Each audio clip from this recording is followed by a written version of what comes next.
അമ്മയുടെ ലൈഫ് അമ്മ അത് എന്താണെന്ന് വെച്ചാൽ അതുപോലെ നടക്കട്ടെ. സുചേട്ട ഷർട്ട് ഇട്ടുകൊണ്ട് ഷൂട്ടിന് പോകണമെങ്കിൽ ഇവൻ കാണുവാണെങ്കിൽ വഴക്കരയും. അതുകൊണ്ട് ഏട്ടൻ ചിലപ്പോൾ ഷർട്ട് ഊരിയിട്ടൊക്കെയാണ് വെളിയിലോട്ട് ഇറങ്ങി പോകുന്നത്. പകുതി ചെന്നിട്ടാണ് കാറിൽ കയറി പോകുന്നത് ഇവനെ കാണാതിരിക്കാൻ. ഓരോ മാസമാണെങ്കിലും അമ്മയ്ക്ക് എന്തോ എമൗണ്ട് ഒക്കെ ഇട്ട് കൊടുക്കും. പിന്നെ പറയുന്നവർ പറയട്ടെ, നമുക്കറിയാലോ എങ്ങനെയാണ് കാര്യങ്ങൾ. നമ്മൾ അതിനെപ്പറ്റി ടെൻഷൻ അടിച്ചിട്ടോ നമുക്ക് അല്ലാതെ തന്നെ ഒരുപാട് ടെൻഷനും കാര്യങ്ങളും ആയിട്ടാണ് മുന്നോട്ട് പോകുന്നത്. ഇത്രയും ഇത് കൂടുതൽ എനിക്ക് പറയാൻ പറ്റുന്നില്ല. കിച്ചുമോൻ എന്താ പറയാനുള്ളത്? കാരണം സോഷ്യൽ മീഡിയയിലൊക്കെ ഇത്തരത്തിൽ ചർച്ചകൾ നടക്കുന്നുണ്ടല്ലോ. ഇപ്പൊ അമ്മ മറ്റു വിവാഹം കഴിക്കും. അപ്പൊ മോൻ എന്താ ആ ഒരു കാര്യത്തിൽ പറയാനുള്ളത്? അങ്ങനെ പ്രത്യേകിച്ചൊന്നും പറയാനൊന്നുമില്ല. അമ്മയുടെ ലൈഫ് അമ്മ അത് എന്താണെന്ന് വെച്ചാൽ അതുപോലെ നടക്കട്ടെ. അല്ല, അമ്മ ഇപ്പം പറയുന്നുണ്ടല്ലോ ഒരിക്കലും അത്തരത്തിലൊരു തീരുമാനം ഉറച്ച തീരുമാനമാണ്, മറ്റൊരു വിവാഹം ഇല്ല മരണം വരെ എന്ന് പറയുന്നുണ്ടല്ലോ. മോനും അങ്ങനെ തന്നെ വേണം എന്നാണ്? അങ്ങനെയൊന്നുമില്ല, അമ്മയുടെ ഇഷ്ടം പോലെ തന്നെ നിൽക്കട്ടെ. ഇപ്പൊ എങ്ങനെ പോകുന്നു ഇവിടെ ലൈഫൊക്കെ? എല്ലാരും ഹാപ്പിയാണോ? ഹാപ്പി ആയിട്ടിരിക്കുന്നു. ഓക്കെ. ഋതുപ്പനൊക്കെ എങ്ങനെ പോകുന്നു? ഇപ്പം കുഴപ്പമില്ല, മോൻ നന്നായിട്ട് നോക്കുന്നുണ്ടോ? നേരത്തെ നമ്മള് ഋതുപ്പന്റെ അടുത്ത് ചോദിച്ചിട്ടുണ്ടായിരുന്നു അച്ഛന്റെ കാര്യം. അപ്പൊ ഋതുപ്പൻ പറയുന്നുണ്ട്. ചേച്ചിയോട് ചോദിക്കാറുണ്ടോ ഇപ്പം? തീർച്ചയായിട്ടും അവൻ ഇടയ്ക്കിടയ്ക്ക് പറയും ഇങ്ങനെ.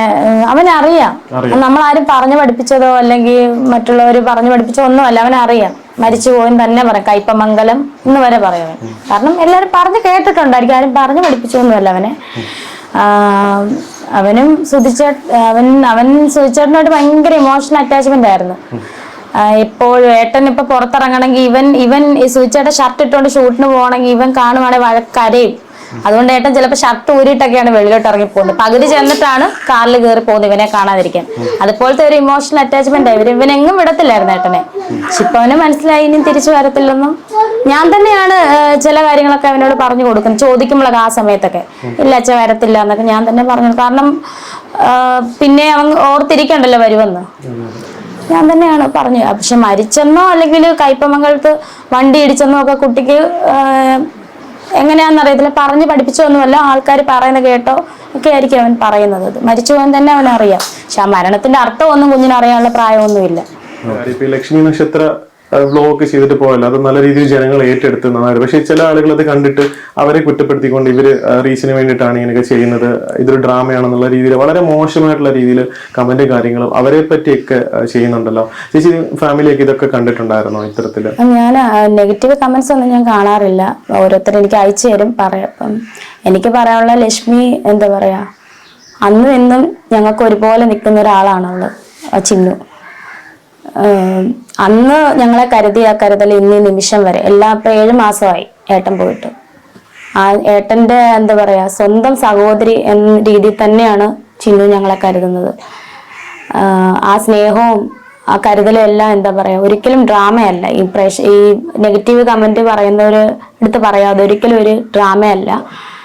ആ സ്നേഹവും കരുതലും എല്ലാം സത്യമാണ്. ലക്ഷ്മി നക്ഷത്രയുടെ ഞങ്ങളുടെ സ്വന്തം സഹോദരി ആണ് അവള്. ഓക്കെ ചേച്ചി, അതുപോലെ തന്നെ മറ്റാരും അറിയാത്തൊരു കാര്യമാണല്ലോ, അത് ഒരിക്കലും ലക്ഷ്മി നക്ഷത്രം അത് റിവീൽ ചെയ്തിട്ടില്ല, ആരോടും പറഞ്ഞിട്ടില്ല. അവര് എല്ലാ മാസവും നിങ്ങൾക്കൊരു എമൗണ്ട് അല്ലെ മുടങ്ങാതെ തരുന്നുണ്ട്. തീർച്ചയായിട്ടും അവർക്ക് വേണമെങ്കിൽ ഇത് ജനങ്ങളെ അറിയിച്ചുകൊണ്ട് ചെയ്യായിരുന്നു. പക്ഷെ ഇല്ല, അവൾ അങ്ങനെ ചിന്നു അങ്ങനെ ചെയ്തിട്ടില്ല. കിച്ചുമോനെ ചിന്നു ചേച്ചിയെ പറ്റി എന്താ പറയാനുള്ളത്? കാരണം ക്രിസ്മസിനൊക്കെ വന്ന് നിങ്ങൾ എല്ലാവരും ഹാപ്പി ആയിട്ടാണ് പുള്ളിക്കാരത്തിൽ പോയത്, എന്താ പറയാനുള്ളത്? ഹെൽപ്പൊക്കെ കാര്യങ്ങളൊക്കെ ചെയ്യാറുണ്ട്. ഓരോ മാസമാണേലും അമ്മയ്ക്ക് എന്തോ എമൗണ്ട് ഒക്കെ ഇട്ട് കൊടുക്കും. ക്രിസ്മസിന് വന്ന് എല്ലാവരും ഹാപ്പി ആയിരുന്നു, ഇവനും ഹാപ്പി ആയിരുന്നു. അടിപൊളിയായിരുന്നു ക്രിസ്മസ്. അച്ഛനില്ലാത്തതിൻ്റെ ഒരു ഇതങ്ങ് മാറ്റി തന്നായിരുന്നു. ക്രിസ്മസ് മനോഹരമാക്കിയിട്ട് തന്നെ പോയത് ആണെന്നാണ്. ഇപ്പം നമ്മൾ എന്ത് നല്ല പ്രവൃത്തി ചെയ്യുന്ന ആളുകളെ വിമർശിക്കാനായിട്ട് ഒരു വിഭാഗം ആൾക്കാരുണ്ട്. അപ്പം കഴിഞ്ഞ ക്രിസ്മസിന് അവരിവിടെ വന്നു, നല്ല രീതിയിൽ തന്നെ കാര്യങ്ങളൊക്കെ ചെയ്ത് മടങ്ങിപ്പോയി. പക്ഷെ ആ വ്ലോഗ് പുറത്തു വന്നതിന് ശേഷം, ആ വീഡിയോ പുറത്തു വന്നതിന് ശേഷം അവരെ ഒരുപാട് ആൾക്കാർ വിമർശിക്കുന്നുണ്ട്. വളരെ മോശമായിട്ടൊക്കെ കമന്റുകൾ കൂടെ അവരെ അധിക്ഷേപിക്കുന്നുണ്ട്. അപ്പോൾ ഇതൊക്കെ കാണുമ്പോൾ വിഷമം തോന്നാറുണ്ടോ? വിഷമം തോന്നാറുണ്ട്. പിന്നെ പറയുന്നവര് പറയട്ടെ, നമുക്കറിയാലോ എങ്ങനെയാണ് കാര്യങ്ങൾ. അതെ അതെ, ആ രീതിയിൽ അതൊക്കെ എടുക്കുന്നുള്ളൂ അല്ലേ? അവർക്ക് ഇത്തരത്തിൽ ഈ അധിക്ഷേപ കമന്റുകളൊക്കെ വരുന്നുണ്ട്. അപ്പം എപ്പോഴെങ്കിലും ചേച്ചി ഇതിനെപ്പറ്റി അവരോട് സംസാരിച്ചിട്ടുണ്ടല്ലോ, അവര് പറഞ്ഞിട്ടുണ്ടോ ഇത്തരത്തില് അങ്ങനെ എന്തെങ്കിലും ഒരു? ഞങ്ങൾ തമ്മിലുള്ള സൗഹൃദ സംഭാഷണത്തിൽ അങ്ങനെ നെഗറ്റീവ് കാര്യങ്ങളൊന്നും ഞങ്ങളൊന്നും ഞാൻ പറയും എന്ത് വന്നാലും നമ്മളൊന്നും ശ്രദ്ധിക്കണ്ട ചിന്നുവെ. ഇതൊക്കെ നമുക്കോരോ ജയങ്ങളല്ലേ അതൊക്കെ. നമുക്ക് നമ്മളെ അറിയാം. ചിന്നുവിനെ എനിക്കറിയാം, സുചേട്ടനും അറിയാം, ചിന്നുവിന്റെ ഫാമിലിക്കും അറിയാം, ഞങ്ങളുടെ ഫാമിലിക്കും അറിയാം. പിന്നെ നമ്മളൊന്ന് നെഗറ്റീവ് കമന്റ്സ്, അപ്പൊ എനിക്കും കമന്റ്സ് വരുമല്ലോ നെഗറ്റീവ്. ഞങ്ങളുണ്ട് അതിങ്ങനെ ജസ്റ്റ് സൗഹൃദ സംഭാഷണം കൊടുത്ത് ഇപ്പം പറഞ്ഞിങ്ങനെ പോകുന്നല്ലാണ്ട് അതിനെപ്പറ്റി ഡീറ്റെയിൽ ആയിട്ടൊന്നും ഞങ്ങൾ പറയാറില്ല, മൈൻഡ് ചെയ്യാറില്ല. അത്രേ ഉള്ളൂ. അത്രേ ഉള്ളൂ. കാരണം എല്ലാവരും എന്താ പറയുക ഒരുപോലല്ലോ മനുഷ്യരാരും. ഇപ്പം ഞാൻ തന്നെ എന്തൊക്കെ കേൾക്കുന്നു, നെഗറ്റീവുകൾ കേൾക്കും, പോസിറ്റീവ് പറയുന്നൊരു പോസിറ്റീവ് പറയും. നമുക്കിപ്പം കമന്റ്സിൽ ചെന്നിട്ട് നമ്മൾ തിരിച്ച് കമന്റ് ഇടാനോ അല്ലെങ്കിൽ നമ്മളത് കേട്ട ഭാഗമേ നടിക്കണ്ട. അത്രേ ഉള്ളൂ. അത് അവരുടെ ഇത്. അല്ല നമ്മൾ അതിനെപ്പറ്റി ടെൻഷൻ അടിച്ചിട്ടോ, നമുക്ക് അല്ലാതെ തന്നെ ഒരുപാട് ടെൻഷനും കാര്യങ്ങളും ആയിട്ടാണ് മുന്നോട്ട് പോകുന്നത്. നമ്മൾ ഈ നെഗറ്റീവ് കമന്റ്സിനോടൊന്നും മൈൻഡ് ചെയ്യാറില്ല. ചിന്നുവും എന്താ പറയാ സുചേട്ടനും തമ്മിലുള്ളൊരു ബന്ധമാണ്, അല്ലെങ്കിൽ ആ ഒരു സ്നേഹബന്ധമാണ്, സഹോദര ബന്ധമാണ് അവിടെ അത് കാണിക്കുന്നത്. ഞങ്ങളെ ഇതുവരെയായിട്ട് എന്താ പറയാ കൈവിട്ടിട്ടില്ല അവൾ. ആ ഒരു കരുതല് ഇപ്പൊ 7 മാസമായി. 7 മാസമായിട്ട് അങ്ങനെ ഒരു എമൗണ്ട് നമുക്ക് തരുന്നുണ്ട്. അത് ആരുടെ അടുത്തും പബ്ലിക് ആക്കിയിട്ടില്ല. ഇത്രയും ഇത് കൂടുതൽ എനിക്ക് പറയാൻ പറ്റുന്നില്ല. അത്രയ്ക്കും എന്താ പറയാ ചിന്നുവിനോട് ഒരുപാട് നന്ദിയുണ്ട്.